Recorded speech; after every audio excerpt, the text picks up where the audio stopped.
Hello and welcome to the Earth Trust podcast. My name is Verity Warren, Head of Communications at Earth Trust. At the end of November, we find National Tree Week, the UK's largest annual tree celebration, which marks the start of the winter tree planting season. So we thought it would be a great time to talk to our Senior Ranger, Tim Reed, about all things trees and how we manage woodlands at Earth Trust.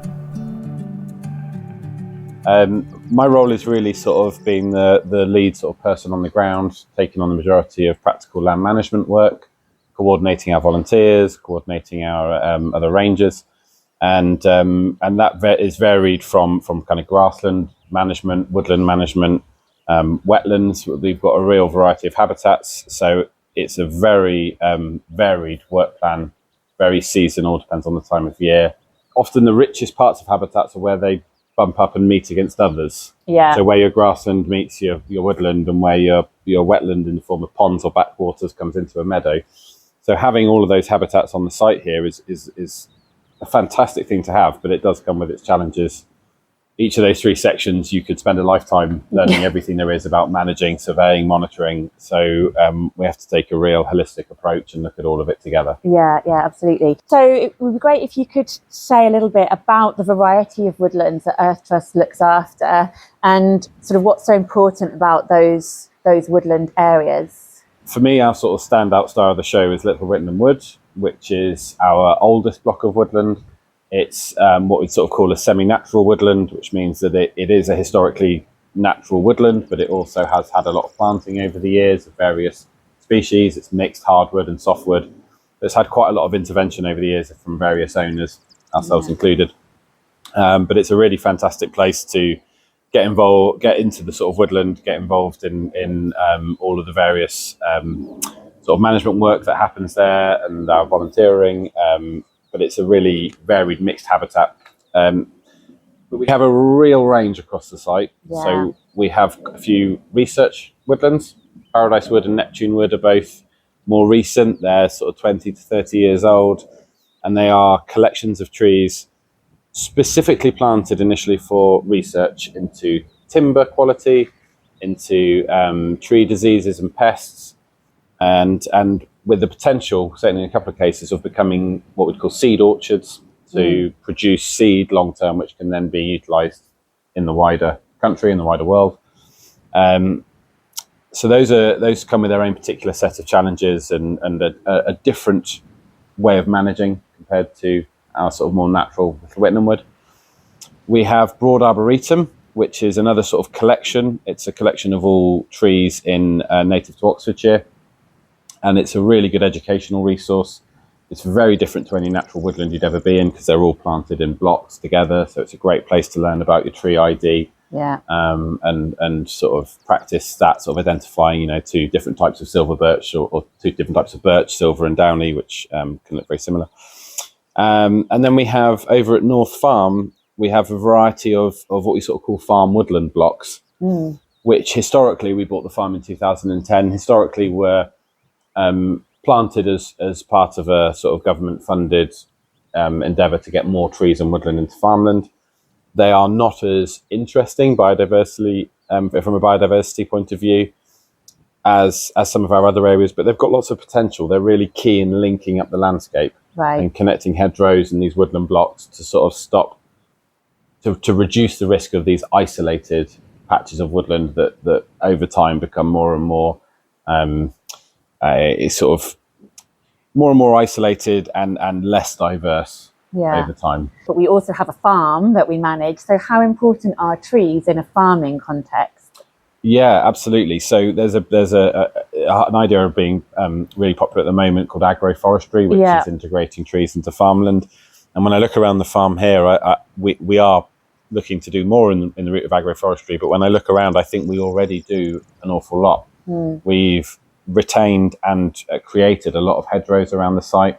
All of those hedgerows have mature trees within them. Yeah. And that's such an important part of linking the landscape and creating these wildlife corridors, but also providing habitat for various insects, mammals, wildlife that will help pollinate, pest control, have all of these positive impacts on your crops, which otherwise may have to be done through the use of chemicals or less less favourable means. Yeah. So we have trees across the whole farm, and they're a really key part of everything that we do. Have you got a favourite tree? I do. It's in Little Whitnam Wood. There's an oak right in the middle of Little Whitnam Wood. It's a really beautiful tree. It's hidden. It's So no one knows where it is. it's off and away in the wood. And you're not going to disclose its No, I won't disclose its location. location. We have some very nice old ancient trees, and yeah, they are. I like the idea of you going off and climbing it, and we know no one knows where you are, but you're up the tree. Where I go for a quiet lunch when I haven't got to be somewhere. Yeah. Exactly.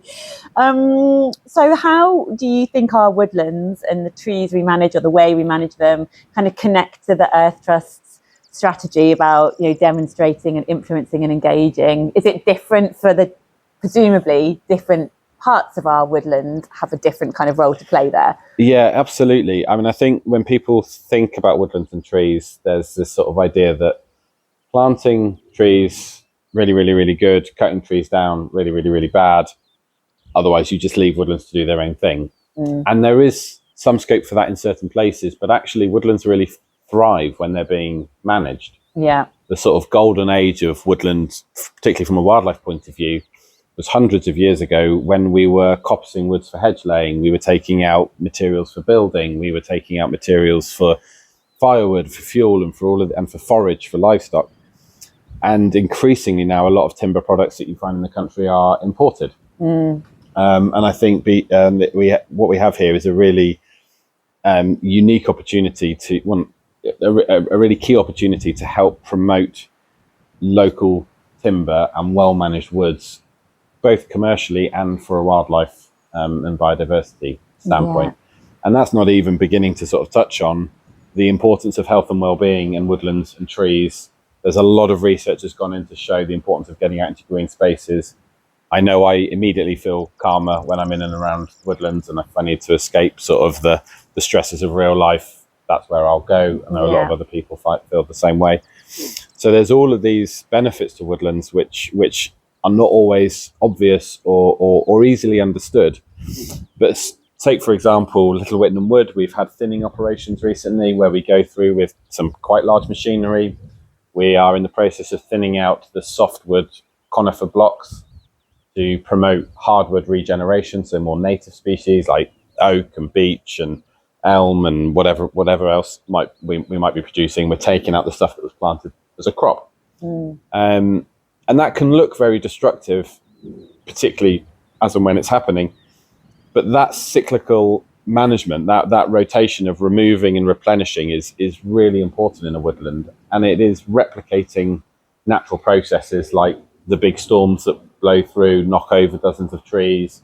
That really kickstarts all the light floods in, and it kickstarts a new generation of growth. And our work is designed around replicating those natural processes. There's a lot of, obviously with the Queen's Green Canopy and people really realising the benefits of trees for climate and carbon sequestration. There's, as you were saying, a lot of emphasis on planting trees, but I've heard you also talk about the importance of the right tree in the right place. Yeah, so there is this big emphasis on tree planting at the moment, and it is a wonderful thing. We can really benefit from having more trees across the site. But the right tree in the right place is absolutely essential. We have some really fantastic habitats here at the Earth Trust. Our amazing wildflower meadows, that sort of hay meadows, cut for hay every summer, grazed, and every spring we get this flush of amazing flowers. It would be a waste to plant trees all over those. Also, what you have often found in particularly historic and planting operations is, if there's not trees in a particular area, there's probably a reason. Maybe the way the water moves through the ground, the hydrology, maybe that isn't quite right. Maybe the soils drain too readily, or they're too exposed, or whatever it might be. So that's something to take into consideration. But the key one for me is this link in the landscape idea. We don't want to start going out sticking clumps of trees in places where they're completely isolated. And we don't want to start putting out clumps of trees that are a mix of species that aren't suited to that soil type or that habitat or whatever. Much better if we can look at areas that maybe historically have been wooded and forested, That's a fantastic way to approach it. You can find some great resources online of old maps which can show woodlands in places we didn't know they were. And the added benefit of planting on top of old, sites that may have once had trees is it's incredible what seeds can survive in the ground. And perhaps what may seem like a new plantation 50 years down the line, suddenly we start to see bluebells coming up because the bulbs have been there the whole time. They've just been waiting for the habitat. And that is possible. That sort of development and seed bank can really can last a very, very long time from areas that have been deforested. That's amazing. So the right tree in the right place is really key. And also with the push for lots of planting, the other thing that's really, really important is trees live for a really long time. And so whilst we can often find funding to go out and purchase trees to plant, and it's great, every year I have groups from various places come and help us with tree planting. The bit which then can be quite tricky is the ongoing maintenance, removing tree guards 5 years later once they've become established, looking into those future thinning operations, looking into to protecting those young trees from weeds or drought weather like we've had this summer. And that ongoing maintenance cost is something that we really have to think carefully about, because if we plant more trees than we can look after, we're gonna be wasting all of that good effort. Yeah, absolutely, and not allowing them to reach their potential of what they can actually do for us in the habitat as well. Absolutely. We've got to have in mind what the end goal is. Are we looking to produce a crop? Are we looking to produce a species-rich mixed woodland? Is it for research purposes? We need to know what we're aiming for with all that potential. Is that something that you think is also becoming more of a concern as the pressure, maybe pressure is not the right word, as the interest in biodiversity net gain comes on board, because those models don't always think about the ongoing maintenance? It's very much a concern of mine. Across a lot of aspects of how we work and how we're funded, there is often funding available to help us really kickstart big projects and do some really amazing things. Where that often trips is 5, 10, 15 years down the line, when that money is long gone and you've got this habitat which needs maintenance. And it'd be a real shame if we have all these excellent projects taking place, whether it's big woodland planting or wetland creation work as we've done, and then that support further down the line isn't available. And with things like ash dieback, is a really good example. A large part of our management of trees is also managing our public access and the safety side of things. We do it every year. We've been doing it forever. We'll survey all of the trees that could fall on or near a footpath, and trim, cut back, remove trees when they pose a risk. And ash dieback is leading towards an extreme case of this tree safety work, where essentially we're going to have a few very, very busy years, which could equate to a few very, very expensive years. And how we manage that and offset the cost is going to be one of the challenges that we really face here coming up. I was going to ask you a side question, actually, when you were talking about Paradise Wood and Neptune Wood, as those are relatively young woodlands. What counts as a mature woodland? It's a bit of a blurred line, really. It depends a lot on the species. Faster growing species, wet woodlands that are dominated willow and aspen and things like that will mature far quicker than oak plantations like Neptune. As a sort of loose definition, I suppose, for me, I think a mature woodland is when you start to lose sight of the rows of trees that have been planted. When it becomes less clear that someone planted it. Yeah, absolutely. I'm often asked why trees are planted in rows, and it's something I do on larger projects, but not on smaller ones. And it's primarily because you want to fit in the maximum number of trees as you can, and if it's in rows, you fit more into a determined space. And although it looks very unnatural, the idea is you're planting them all too close to one another anyway.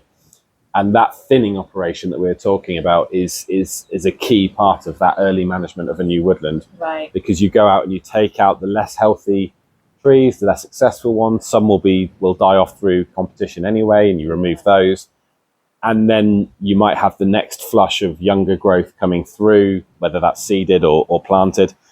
And over time, with a few thinning operations, those rows and the tree guards and all the signs that it was planted go away. And that's when I look back at it and say, now that's a mature woodland. And that's the thing with trees. Everything takes a really long time. Tim and I talked a little about what it's like to invest all this time in trees that he may not be around to see reach their full glory. There's a bit of a push at the moment to help farmers realise what they might have with their woods. And in terms of farms becoming carbon neutral, having trees on site is a really key part of that, because that carbon store can offset the farming operations to some degree. And a key thing, I think, for farms particularly where the money comes and goes quite quickly, and many farmers might make do without a pension, or the property or the farm or some aspects of the site will be their sort of pension pot. Planting a load of oak trees early doors and then thinking, right, 70 years down the line, that's going to be worth something. You're looking a long way in the future. A lot of our management plans across the site here are 3-5 years. Our woodland plans, the vision for it is looking 20, 30, 40 years ahead. I'm Verity Warren, and you've been listening to the Earth Trust podcast. Thanks to Tim Reed, our Senior Ranger, for sharing his enthusiasm for trees and woodlands with us today. In part 2, you can hear more from Tim on what's happening in our woods right now, from thinning to planting, and what people can do at home to nurture our precious trees.